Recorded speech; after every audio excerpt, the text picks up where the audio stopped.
When Mabel was 10 years old, she had her whole future planned out. She was married to Josh Hartnett, they had 2 kids, and she drove a Honda Odyssey. As she's having a dream about giving birth to triplets, which I think will be a huge clue for later in this breakdown, is no other than Charles, Oliver, and their podcast. Now, Oliver seems to be doing okay after spending 5 days to rest in a hospital, and he's prepared to head home. Now, I'm going to stop right there because I know we only got 30-35 minutes with this wonderful crew every single week, but they could have played up the Oliver health scare, especially the way they ended last week's episode, but I digress. As the team looks over their murder board after Loretta's confession last week, as they have yet to watch the footage from the interrogations, they are preparing to record their latest podcast with Mabel in the lead, as it takes 2 to tango, but 3 to solve this murder, as the besties are back. Welcome back to my channel, MovieFiles. Elliot back with our weekly Only Murder in the Buildings discussions, and this time we're talking about episode 9 titled 30. As we meet Ben's 5 special ladies,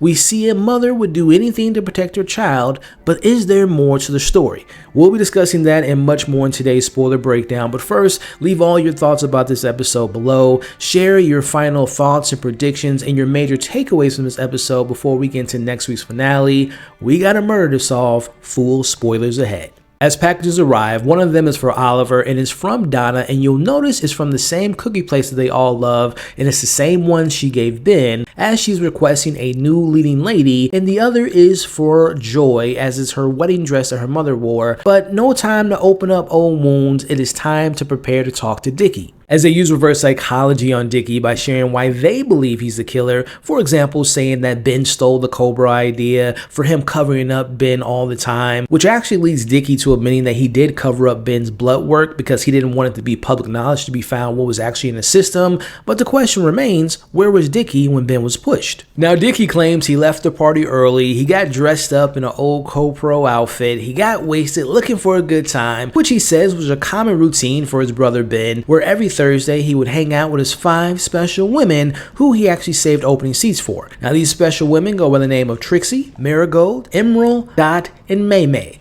Now Dickie whereabouts clear him for now, or is there another person that happens to look like Dickie? I'm telling y'all right now, I will never drop the triplets theory or 3 people at least in being involved in this murder. So the big question remains, who is the real killer, as they have till 5 o'clock to get enough evidence to prove that Loretta is innocent and to make her take back that she believes that she's guilty. As they arrive to Snitches Get Stitches, thinking it's a brothel, Charles fakes cries his way to the back room, where they learn it's actually a sewing circle that Ben intended to keep him away from street drugs. As we flash back to seeing Ben and his ladies making the hankies and going over his lines, the 5 special women play a voicemail that Ben left for them, as he tells them that he didn't trust any of the cast and crew around him.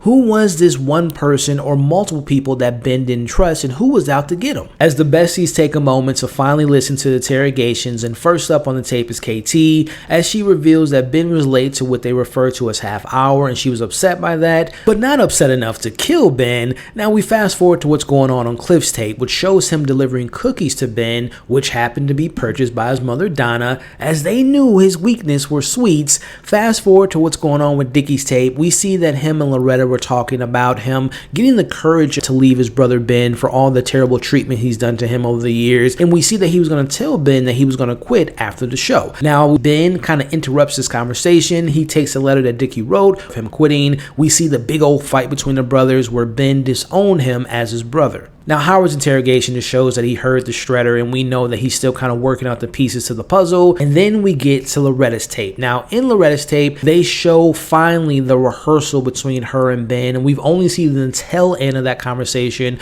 but now we know what happened. Now Ben was upset because obviously he found out that it was Loretta that kind of pushed Dickie to quitting, and this caused tension between them, which led to Ben kind of getting a little too personal and hurting Loretta, which obviously we know that's where Charles came in and actually punched Ben. So the question remains, after Joy fixed that bruise, who was the next person to talk to Ben? As we see it playing out that it was Donna. She didn't want to let her son fail. She was trying to motivate Ben to get in the right state of mind after all the stuff that he just previously went through. She wanted to make sure that the star was going to be on stage giving the best performance for her son can have an excellent first play. As we see that Talbot tried to do what he was paid for, but Ben wasn't having it. But they still don't know who was Ben talking to on that camera, as they don't know what they don't know. As they take a quick break and Mabel shares that it's actually her 30th birthday. Now this is where Howard arrives with the shredded paper, and if you've seen my last video last week, but protecting Cliff, even if it means killing the star of his very first big show. Now the question is, why would she do that? Well,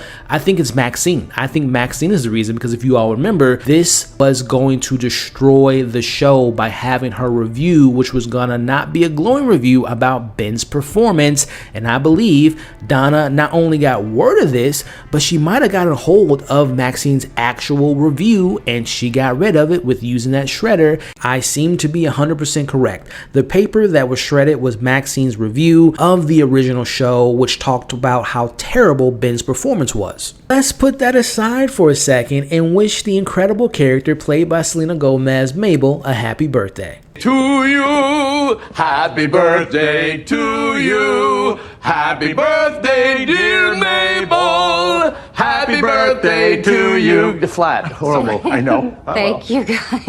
Now back to the case. I wasn't the only one who was right about something, as Oliver talks dirty to the Dips and Mabel remembers Ben's weakness for sweets, and we learn that it was the cookies that Ben was talking to. He devours the cookie. He feels ashamed about himself, and this is where he wrote that he was a pig on the mirror. By the way, Paul Rudd was excellent in this episode. I really enjoyed how they played on the sympathy element of the character, and that pig moment was also very funny, but also very kind of sad at the same time. I just thought that he was great in that scene. Now, my reasons for how Donna got the review was a little bit off, but Oliver puts it together that the cookie came from her and that she most likely somehow convinced someone from the paper to give her the review early because she wanted to protect her son. As we cut to seeing Donna shredding that review, and she put the rat poison on the cookie and she delivered the cookie to Ben's dressing room. As we end the episode with having our motive, we have the actual murder weapon, which is the cookie, but the actual pushing of Ben. That's the part to me that doesn't sit well. I don't believe that Donna was actually the one that pushed Ben. Maybe this is where her son comes in or someone else entirely. As they head to Loretta dressed for a wedding, as Mabel wished for her birthday so that she can spend this special day with her two best friends, and I love the movie reference line here as we have Charles and Oliver,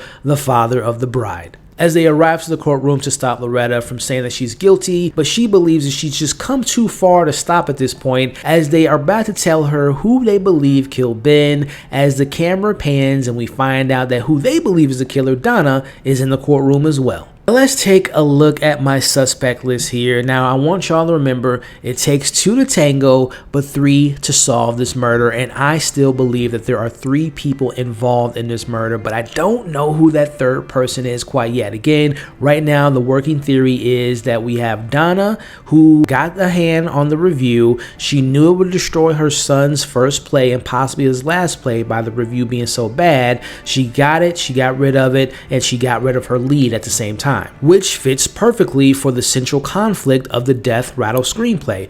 But again, I don't see Donna being the one who pushed Ben. Now again, I think this is where you can maybe insert Cliff in the situation, but it just seems too easy. The mother tries to kill the star, she feels at it, then her son comes to clean up and actually do it. Something's off, and by something's off, I'm talking about Dickie.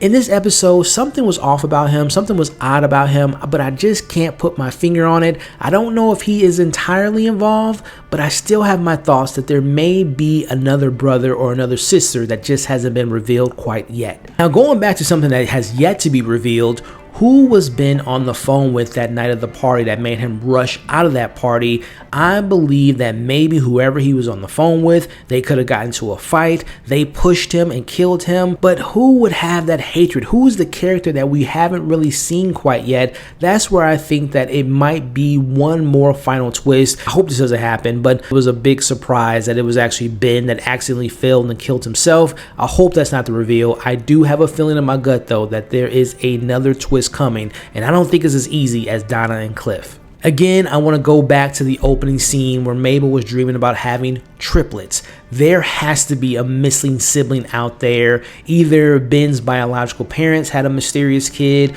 or Loretta, who gave up Dickie, maybe had another child that they just didn't reveal to us. I just have a theory, and I just can't shake it out of my bones that there are 3 people involved. Now, obviously, symbolizing the 3 being an important thing of the show, obviously they can point towards Mabel, Charles, and Oliver, the big 3. They work together well. Obviously, we saw that in the episode. It takes 2 to tango, but it takes 3 to solve the mystery. So I get that angle, but again, I just feel like season 1, there was 1 killer. Season 2, there were 2 killers. Season 3, it would just make perfect sense that there were 3 people involved in Ben Glenroy's death. So overall, minus the quick recovery from Oliver in this episode, I thought this was a pretty solid episode through and through. It was a good follow-up from what I thought was last week's best episode of the season. I had some good laughs with the whole Howard losing his sight bit, Oliver gifting the ladder to the special women. I thought that was funny. Which, speaking of Ben's special women, one last theory I'm going to throw out there. Was he maybe romantically involved with one or multiple of those special women and one of them got jealous and killed him? Okay, that's it. That's the last theory I have for you all. I want to thank you for watching today's breakdown of the second to last episode of this season of Only Murders in the Building. It would mean the world to me if you all enjoyed today's content to hit the like button, share this review to anyone and everyone you know that loves the show just as much as we do. Leave all your thoughts of this episode, your final theories and predictions for next week's finale in the comments below. And lastly, consider subscribing to the channel, helping me reach my next big milestone for the channel, which is 60,000 subscribers. Don't forget to check out my previous reviews for Only Murders in the Buildings. Check out my latest movie review for The Creator. You all have been awesome. Hope you're staying safe, and we'll see you on the next video.